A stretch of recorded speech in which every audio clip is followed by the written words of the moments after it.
Hello there, this is GB Pet, and in this video, this should be part 2 of the Summer Female Shez plus 10 summoning session. I would like to think that this part might hopefully go better, but that's probably not going to be the case. So, let's see, I know I still have some curry summons.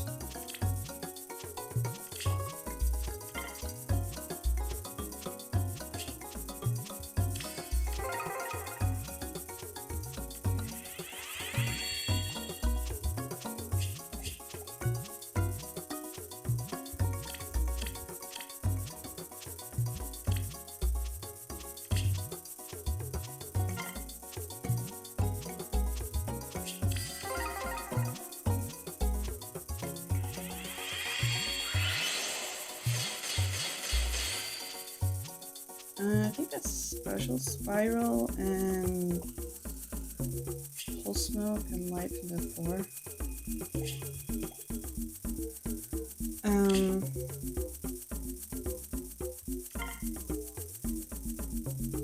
So if you saw my last, if you saw the summoning video where I was finishing my, okay.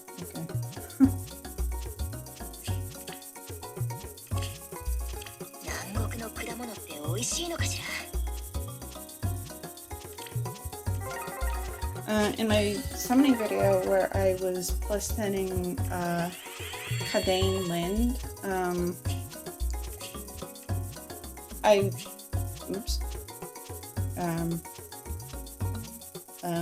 well, okay, I guess I'll be right back.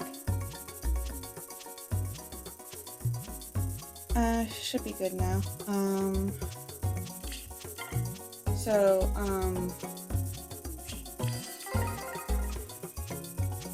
I was talking about Tears of the Kingdom and how I basically was doing my playthrough without the parasail as a sort of self-imposed challenge. And I had mentioned that I was planning on getting it after I unlocked the 4 Sages. Well, I decided to go fight the final boss to see if I could do it without the parasail. And I did it. I beat Tears of the Kingdom without the parasail. Not gonna get into spoilers, but it definitely made the final battle very interesting.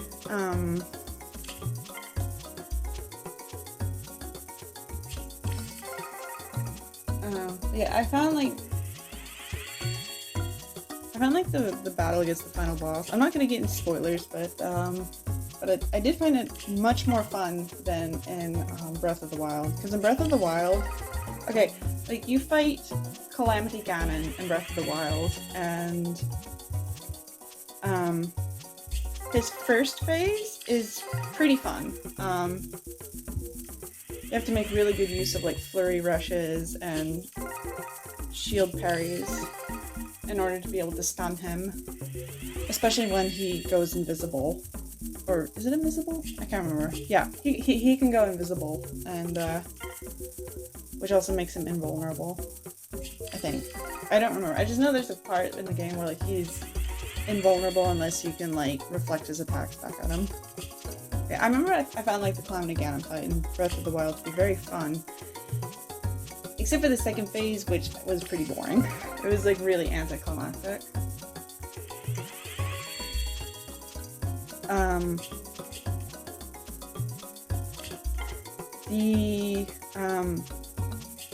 The final boss fight though in Tears of the Kingdom was much more challenging and more evenly matched. The boss had some techniques that I just was not expecting.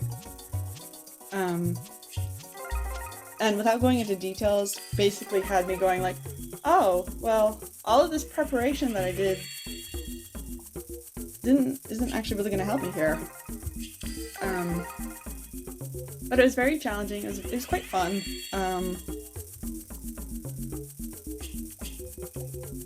Yeah, I did enjoy the final boss fight in Tears of the Kingdom much more than in Breath of the Wild. And so now I am currently doing all of these story quests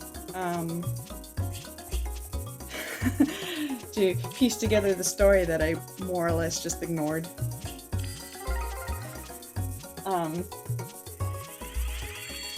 I probably should have done all the story parts because after I beat the final boss, there was like a reveal, and I was like, oh, you know, this would probably, I don't understand why this happens. This would probably make sense if I'd actually like done the story. So yeah, I'm like now gonna like see what the deal is with this.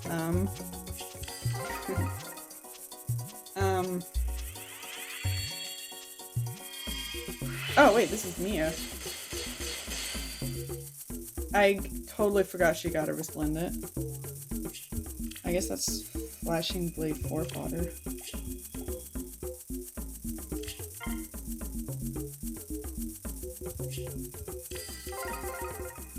But yeah, I do now have the Parasail, which, oh, Parasail, my beloved. after like beating Tears of the Kingdom without it, I was like, oh, like, getting the Parasail felt like a more monumental, legendary moment than getting like, oh, I don't know, the Master Sword or something. Yeah, I've started exploring the depths, and can I say, I love the aesthetic of the depths. It's so creepy, so alien, and apparently they're actually supposed to be like this game's version of the Dark World, which I didn't realize at first, but makes sense. And like, because like you encounter basically like counterparts. So like for example, if there's like a part of Hyrule where there's the Bokoblin enemies riding horses. Yay! Thank you. Oh, what a sight for sore eyes. I just wish you would like maybe not get trash IVs like everything else I've been getting.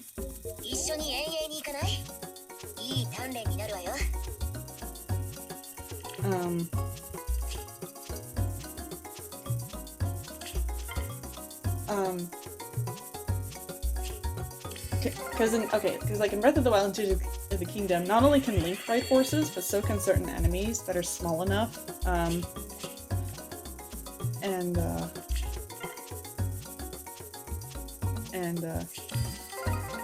Down in the depths, the counterpart to that would be skeleton monsters riding skeleton horses. I mean, these can show up in like the surface of Hyrule too, but still, it is still like a counterpart.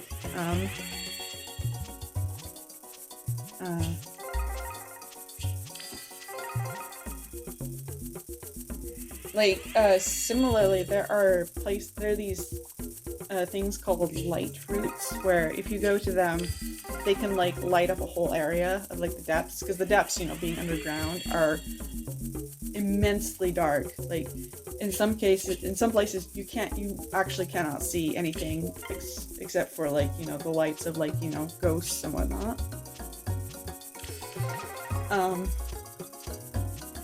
And so light roots will help illuminate a great deal of the surrounding area, so to help make your way through the place. And I found out recently that light roots actually correspond to shrines that you can find like on the surface. So again, a counterpart. Like, that's such a cool detail. I really like that. Like, I've been taking so many pictures in this game and capturing footage, just because this game, since it runs off of the same engine as Breath of the Wild, it has such phenomenal lighting. Like, oh my gosh. Like just outstanding lighting, use of composition, for both like cinematography as well as just like general environment placement. Like, there's just been like so many times where there's been like such gorgeous shots, like especially if you're up in the sky, that I just had to take a photo.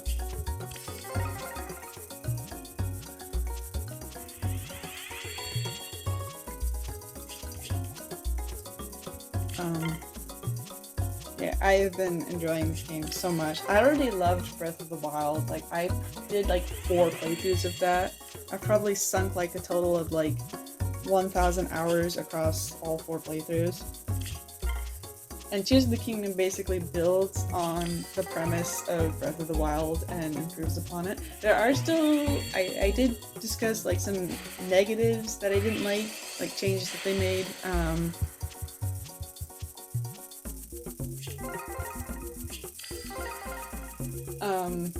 Like, for example, like, the Guardian enemies from Breath of the Wild are no longer present.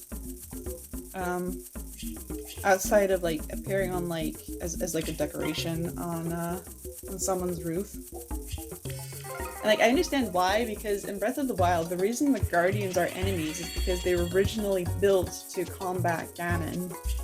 But, Calamity Ganon was able to basically, like, hack them and turn them against their masters, which is why, like, they'll attack Link in Breath of the Wild. With Calamity Ganon gone, his influence has also left them, so, you know, they're no longer hostile. And I don't think the game actually explains what happened to them, but I think the implication is that because Link and Zelda thought that the Guardians had served their purpose, you know, like, oh, Ganon is surely gone now, that they probably had them dismantled. Because in the, what are they called? The Skyview Towers, they,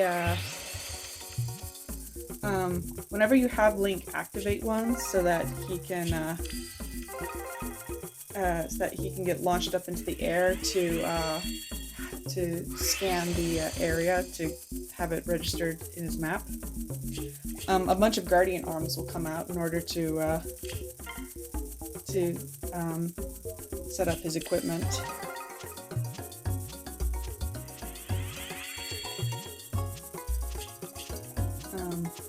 But yeah, even though I get that, yeah, there's a reason they're not here anymore, it makes sense, but I really, really liked the Guardians in Breath of the Wild.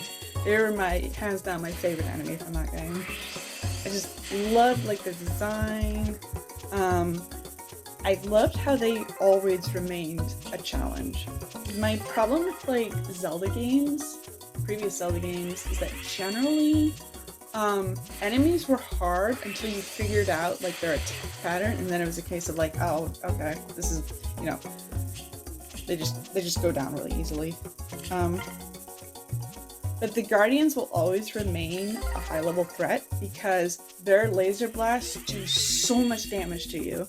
Like, you would need, like, high-level armor made specifically to combat them, in order to not immediately get blasted into the sky. And they're also extremely durable. Like, you can't really, like, cut through their defenses unless you have very specific weapons, either like the Master Sword, ancient weapons, which again are designed to kill them, or you're able to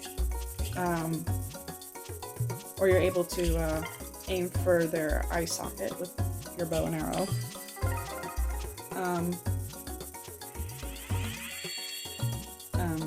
There is also, like, reflecting their shots back at them. But the thing is, like, on the master difficulty, the harder difficulty, the Guardians will actually get smart, and if you try to do that, they'll actually start throwing off their timing when firing their lasers, just to, like, catch you off guard and blast you.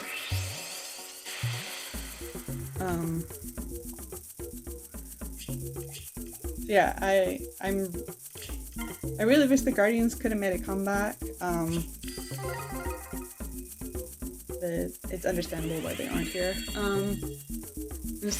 Instead of Guardians, our new demonic spider are those Gloom hand things, which I really hate. Oh my god, I hate those Gloom hands so much.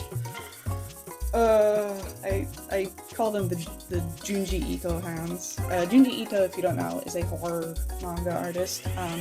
You probably like heard of his works. Like he's the author of like that manga with like that scene that became a meme. You know, like, oh, this hole, it was made for me. Yeah, he specializes in body horror, like eyes and hands in places where they don't belong. And I didn't know what the monster's like official name was for the longest time. Yeah, I cannot stand this anime. I mean, on the one hand, it's like creepy, so it's like kind of cool, but oh my god, it is so obnoxious to fight.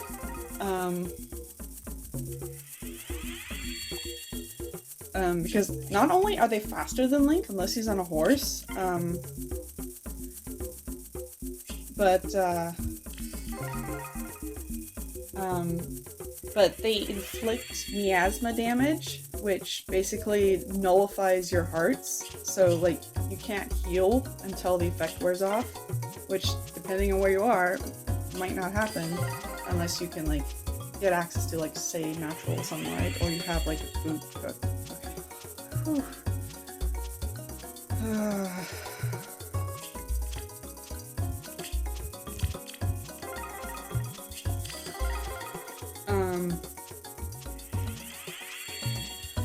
And they're also like surprisingly durable. Like you basically need to use things like bombs that have like a huge blast radius to be able to kill them. And there's like they always spawn with like 5 hands. Each has their own separate health bar. You need to kill all 5 at once. Otherwise they respawn. So yeah, I do not like this enemy at all. I think the worst part though is that they can basically appear anywhere. Like the Guardians always had like a preset path. So like if you knew where they were, then you'd be like, okay, I can just like avoid them. Sort of like with the Lionels. Oh, a wolf. Cool. My wolf is already +10.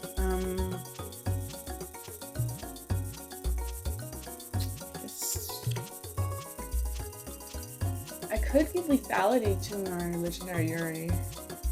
I might do that.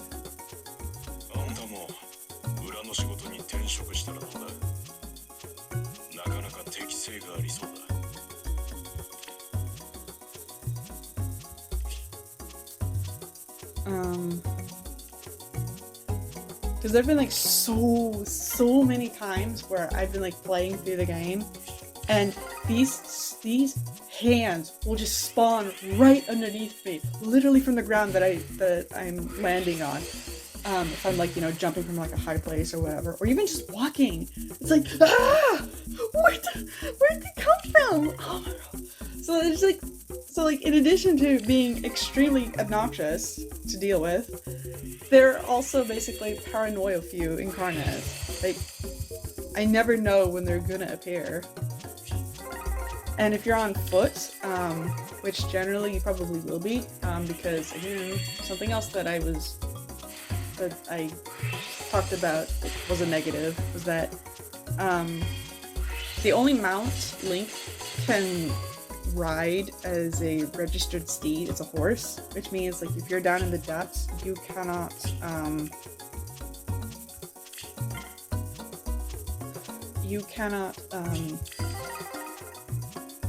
like you can't bring your horse down into the depths. The game won't let you. I mean, I'm sure people have probably found ways to abuse the physics system in order to bring a horse down there. But being able to do so, I imagine, would be extremely difficult. especially with trying to get your horse to get down to the bottom without it falling to its death.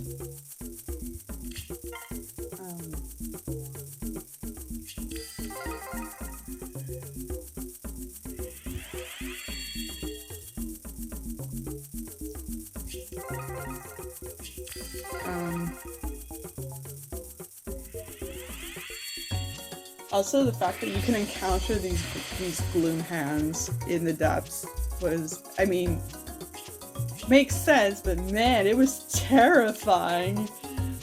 Because I was like, where was it? I was like in the depths that are located in the region where like the Great Hyrule Forest is. And so naturally there's like lots of trees and foliage there. And I was making my way through there, and the trees were obscuring my view, and I did not realize that there were hands there until they saw me. You better believe I booked the hell out of dodge. Oh, okay. Well, okay. I guess this is a good stopping point.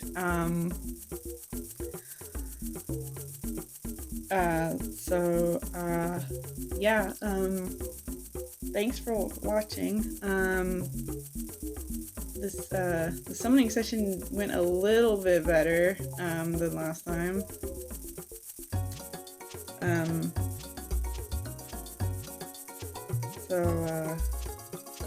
Let's hope that,